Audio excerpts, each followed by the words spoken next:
So one of the biggest problems in my golf bag is I have a huge gap between my driver and my 4-iron, and I've never been happy with the clubs in between there. So today we're gonna try to fix that. We've got Doug from True Spec here. So right now you are looking at our True Spec mobile fitting unit. We actually have 3 of these that travel the entire country, going to different ranges at different clubs, fitting people in a brand agnostic fashion. So what does that even mean? Brand agnostic, meaning we have the ability to fit you for every major OEM product, every aftermarket shaft, to find out what's the best product for you.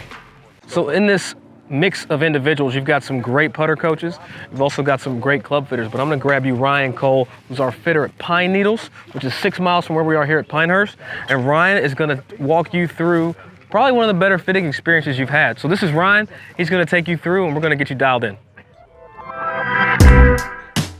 We're gonna go blueprint this club and see where it's at, and then we'll go from there, okay? And kind of go over the numbers for us. Now what we're gonna do is we're gonna go over here to our mobile and we're gonna blueprint what you've been playing. So we're gonna check our measurements, our CPMs, our swing weights and things like that. So we're checking our length. So we're just checking the specs of the golf club because it gives me a good idea of what you've been playing. Pings are typically high launching heads anyway. They create some good spin. So it's gonna give us a good indication of what we need to go with in the long game. So I wanna see you hit the 5-wood now after we got a couple of the specs on it. See what that's doing off the turf.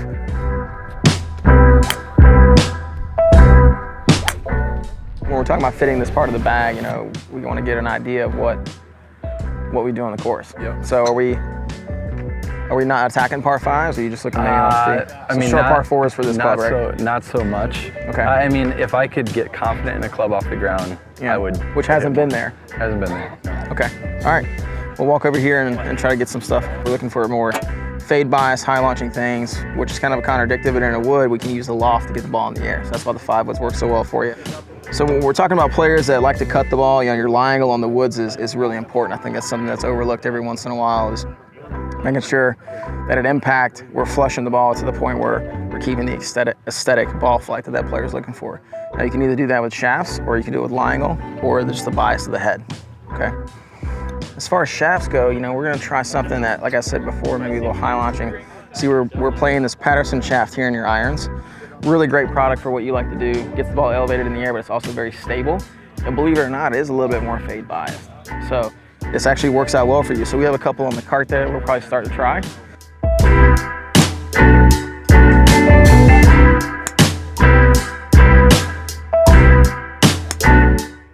All right, so basically, you know, what we saw in that first shaft there, so we might have to try to start changing shafts, would be, typically we don't do this, but if we start to see striking like that, it's changing the lie of the golf club. So since we want to stay flatter to hit a fade, we don't want it to be too soft. So theoretically, we want to try heads first, but since we're seeing that right off the bat, we're going to maybe move it to a different shaft, see if we can get a better test of the head. Perfect. Something a little stiffer. Something that's a little stiffer, yep. Kept the same head for now, and then we're going to try a different shaft here to see if we can get that strike a little more consistent. That way we're getting a nice test of the head. Feels lighter. Okay, good. To me. And it's actually not. Okay. So that's good. So that we're talking about there the balance of the shaft. Okay. Yep. So right away, smoked, right? That felt good, right? So that's, you know, typically, again, True Spec doesn't go that route, but if we see a very awkward strike, we're gonna try to move into something just to get a nice test of the head, okay? So right away, it's feeling a lot better, right? Yeah. The shafts have different balance points, the way the manufacturers, where they put the materials and things like that. So the feel of a shaft, you know, sometimes if it's too soft, you feel a lot of the head, or if it's balanced on the lower end, you're feeling a lot down there moving, and you're feeling the weight down there. So syncing the timing is gonna be very different. Historically, with your 5-wood there, it's on the lighter side, so you're kind of used to that weighting.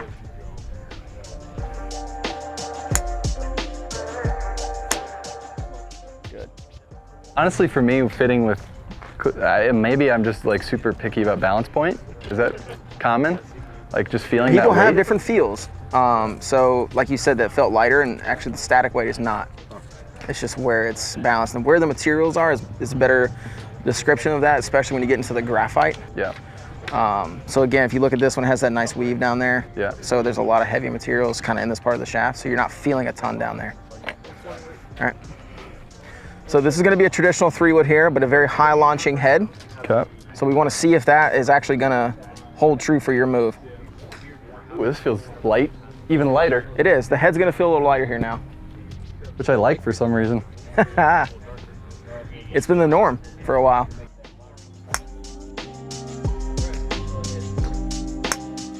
Look at that. So this is achieving our feel as far as contact and our shot shape. And our spin's a little more under control because we're playing traditional 3-wood, which is nice. Love that too. With you being a player that's not going to be attacking a lot of par 5s, height isn't as a big of a deal as consistent contact and shape. Because off the tee, we're obviously going to get more height. And being able to get maybe a little bit more out of a traditional 3-wood over a 5 off the tee on short par 4s, things like that, is just going to inflate your iron game. All right, so this is going to be a more upright head here. Again, high launching profile though. What he's playing right now. And you should feel a little bit more explosion if the strike's still well. Absolutely perfect right there. Now how different did that feel? This feels light. Okay, which is what we like. Which is what I like. Correct. It feels good. And so we got a little bit more height out of that. So the last head we had was launching at about 8.8, 8.5 degrees. We got that up to 9.5 at the same loft. I don't mind that either. A little tighter on the shape here too. I like that. And so with your release pattern, these mid-flighted shafts over something high launching is going to be better for your contact. So for you, we're going to try to get the head to get the ball elevated rather than the shaft. I love that.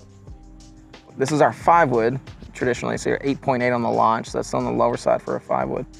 So right away, we're getting the ball a little more airborne with the head. And then we changed shafts in the last one, which was pretty good, but consistency-wise wasn't great. And then we started moving into the lighter weight heads, which we liked. So that brought our dispersion better there. Still moving a little right, so that's called the spin axis right there. That's the number we're gonna pay attention to for people that like to fade the ball. But we're still getting the ball airborne with a traditional 3-wood. So that's, really the head is working for you, getting the ball in the air at a 15-degree loft. And then we get into this head here. I think a no-brainer. This one you thinned, so that average looks a little low. How's this head look for you? Good. Okay. How is this different than the last one? The lie angle's different. So lie angle and a little lower spinning, and you just smoked that. How'd that feel? Good. Good shape there too. I like the height, a little higher. A little higher. I'm not able to swing very hard right now, so it's nice to see it kind of jump off the face. And so that's a cool point too about lie angle change with woods here. So it being a little flatter allows it to kind of droop down. That's why we saw that elevated. So the more upright it is, the harder it is to kind of get the ball elevated because of the way it's entering. How was the contact there? Still pretty good? It's solid. I love this. We might have found the head here. That's pretty good, man. This is the same head. They're different models. So the M6 series, so a little bit more forgiveness here. Still low spin. TaylorMade heads tend to be low, on the lower spin, high launching. Yep. A little bit more high launching technically out of that. But again, so the lie angle is really important for you. So getting that lie angle proper gets the ball in the air a little bit and the contact a little more crisp. See how much straighter that went? Yep. Even when you hit it solid? I mean, the spin axis on that was almost dead zero. Strike 2 swings in a row here. Strike's not good. So try your best not to adapt. And we'll move on if we can't get this one in the middle. I like it. I like the look of it's nice, right? That was hit well. So really good ball, but still we're not seeing the same ball speed that we're seeing with the other. And it's kind of leaking a little bit. All right, so now we got our head dialed in. Now we're gonna try some different shafts. Now we're gonna really fine tune, if we can, obviously, because that was pretty damn good right there. Big thing for me when I'm looking at this stuff is really getting the circle tight, but we're still achieving the shot shape. And so that's been our tightest number right there out of anything. And that's right where I want to be. Exactly. The tightest hit I thought was good, but it was moving a lot on you both ways. Yeah, and even your 5-wood, we see that spin axis going 6.6 and it's kind of getting away from you. Whereas this one's keeping you really nice and under control at a 3-wood. All right, so this is gonna be a little bit stiffer. Not much, it's gonna be stiffer in a different spot, if that makes sense. Again, this is another one of those fairway only models. Still mid-flighted profile, but a little more higher trajectory than a standard shaft would be.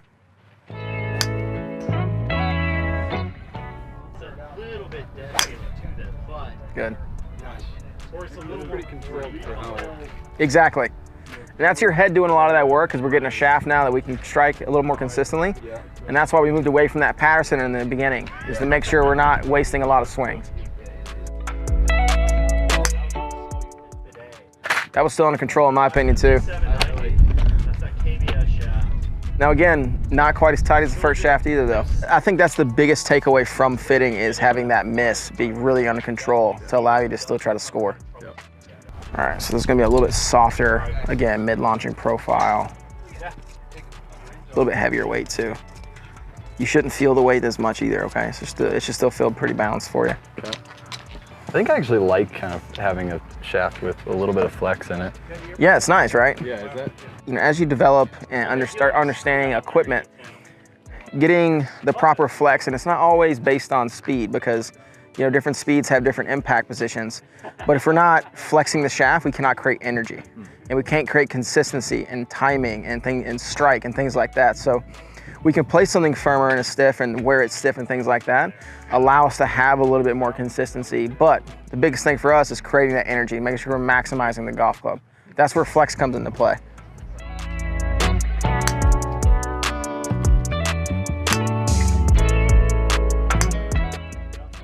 Yeah, man. I like this, dude. I think we keep it here. This club is good. I think we keep it right there. So the biggest takeaways from this is we got the dispersion a little tighter, but more importantly, our contact was more consistent. So that's our smash factor, consistently at 149, 150, and our miss is only at 147. So that's the most efficient you can be with this type of golf club. And historically not being very successful with a golf club like this, I think is a huge, huge win. All right, guys, just going over the recap here with Cordy. Really struggled with some clubs in between the 4-iron and the driver. So traditionally he's been playing a 5-wood. Wasn't bad, but you know, not quite as tight as we'd like it. So we actually went with a 3-wood, but more importantly, we were looking for something in the profile of the head that got the ball in the air because we wanted to stay in a more of a mid-launching, mid-weight type of shaft so he can see the ball kind of fall right.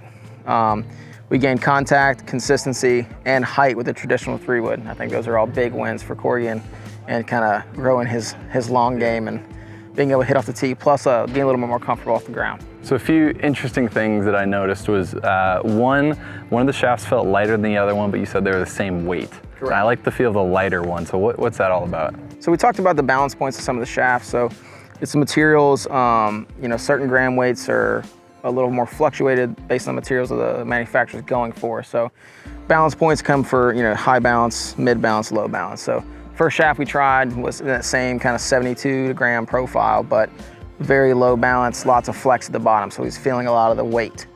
For you, didn't feel right, didn't feel like he could load it or have a consistent timing. So that's kind of why we moved into these other shafts where the similar weights, where the balance point was a little better. That was a huge change for me because it felt like they were going left, they were going right. Correct. Literally couldn't find the club face with that different weighting. Exactly. And is that just because we get used to what we're used to and then? It's just the way people time up their swing. So, you know, as a fitter, you really have to pay attention to the idiosyncrasies and ask a lot of questions to the player. Even if they might not give you a great feedback, you can still kind of use your eyes and pay attention, and they're gonna try to explain it to the best of their ability what they're trying to feel. And then as a fitter, you try to guide them in the right direction, what's gonna help everyone. So the other really interesting thing when we were back grabbing clubs, as you talked about, I said I never liked a 3-wood, I could only hit the 5-wood, and you said the way that I was using it, I needed something to help get me higher, that I couldn't hit a traditional 3-wood. What was that again? Well, basically with your attack angle and kind of you hit down on it, we were trying to use loft, but with some of these newer age heads, they tend to launch the ball a little higher nowadays with better spin.